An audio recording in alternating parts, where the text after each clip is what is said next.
Yeah. I'm National Agric Show. I'm the current head of the Nigerian Institute for Palm Research. The Nigerian Institute for Palm Research was established in 1939 as another palm research station, and then eventually got transformed to the West African Institute for Palm Research, and then to the Nigerian Institute for Palm Research. Along the line of this transformation, the mandates of the institute got also transformed from solely oil palm and eventually coconut through to raffia, dates, and shea. So as at date, we have 5 mandate crops. The oil palm, we have coconut palm, we have date palm, we have shea tree, and we have the raffia palm. Okay. Now, these palms and trees are grown for specific economic benefits. We know very well that the oil palm grows well in the tropical rainforest area and then grows marginally in the north central zone of Nigeria. Coconut, incidentally, grows everywhere in Nigeria, except in very few places. And dates grows well in the Sahel region, the Sudan and Sahel region of Nigeria. The implication of this, and then you have the shea tree that does very well in North Central as well. That is our middle belt. Now the implication of this is Nifor has solution for all the agroecological zones of the country. And Nifor can be a major driver of the federal government's program on food security, reduction in poverty, elimination or eradication of poverty, economic growth, job creation, climate change mitigation, and socio-economic stability in all our zones. So that is what the institute only one stands for, and that is why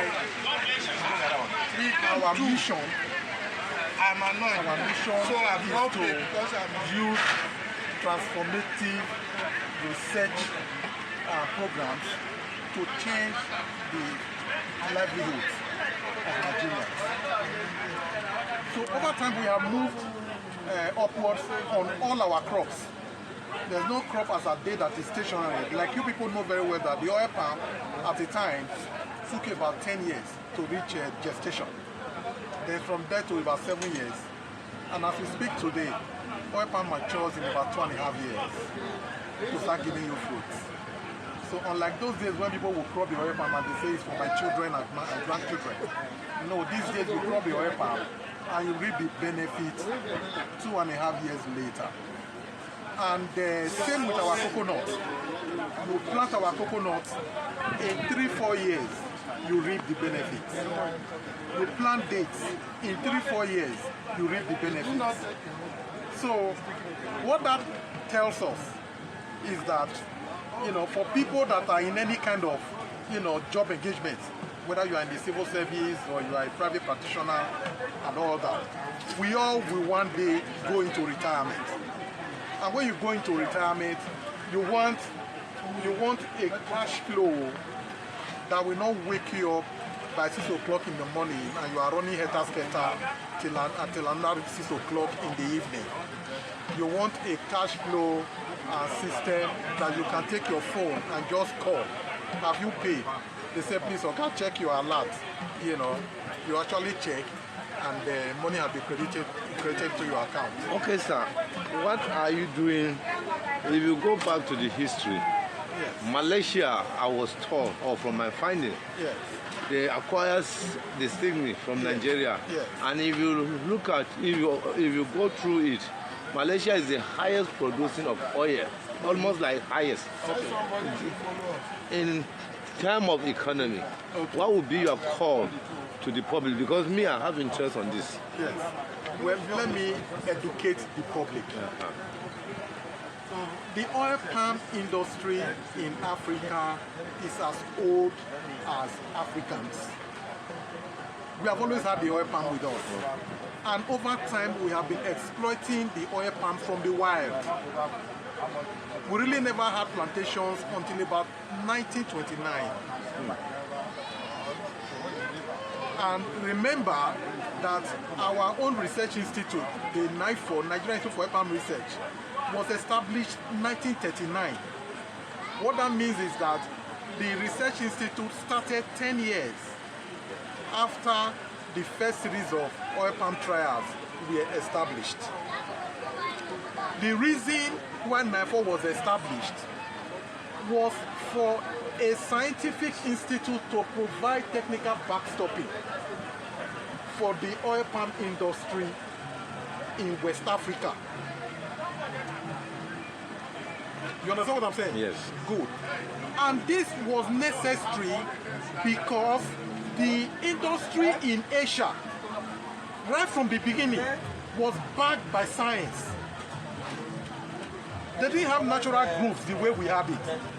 So from the point they collected seed from the Congo, which was formerly Zaire, you know, they backed it up with science to develop what was adaptable to their environment.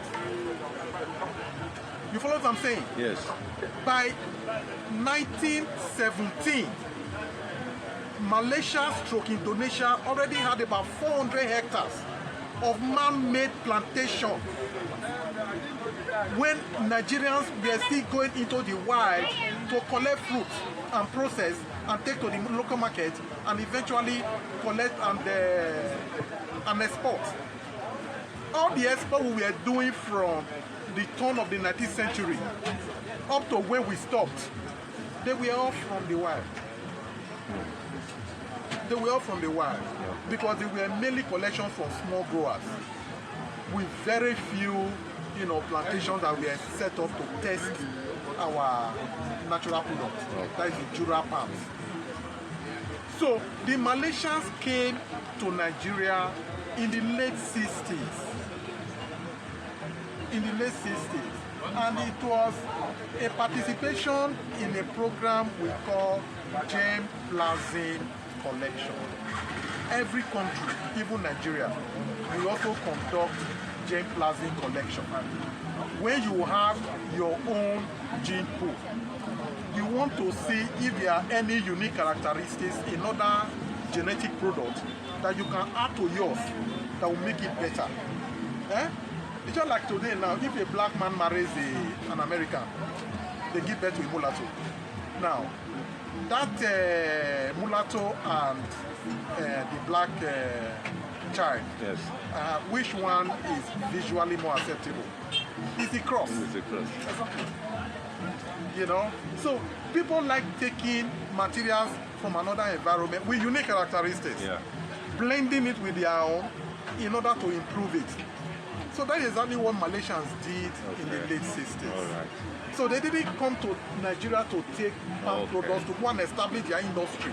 Their industry was already running since 1911. Since 1911. Now what happened was that we were dominating the global industry until the 60s. By the 60s, because we were not planting, we depended on the wild. Collected from the wild growth. Our industry was really not growing. We were stagnant. The Asians were planting. They were planting. So, coupled with the fact that there was civil war in Nigeria in the late 60s, you know, we were now unable to even produce to meet our local requirements, not to talk of being in the export market. That's how we fell out of the export market. Since we fell out of the export market in the late 60s through the early 70s, we have not been able to regain our stand to produce locally for our consumption.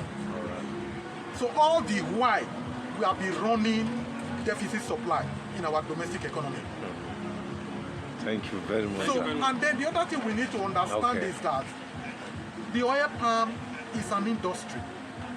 industries that have been properly developed in these Asian countries with very high private participation and of course government support. So you go to Malaysia today, you see private companies that have as much as 300,000 hectares, 500,000 hectares. You know, we are yet to see a local company in Nigeria that has up to 100,000 hectares. You know, so our investment in the sector is very low. Our investment is very low, and that is because we are not used to any kind of patient investment. You know, people want to plant today, by the next 3 months, you know, they start smiling to the banks. Sharp money. But the beauty of the oil palm is that your investment period is for 3 years. Once you achieve that 3 years, the next 30, 40 years, you are just reaping.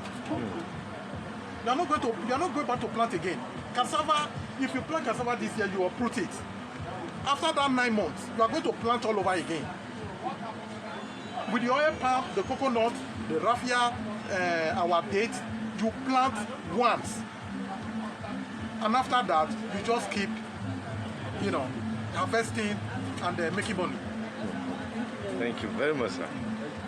You really educate me. What's your name, sir? Amisona Gold.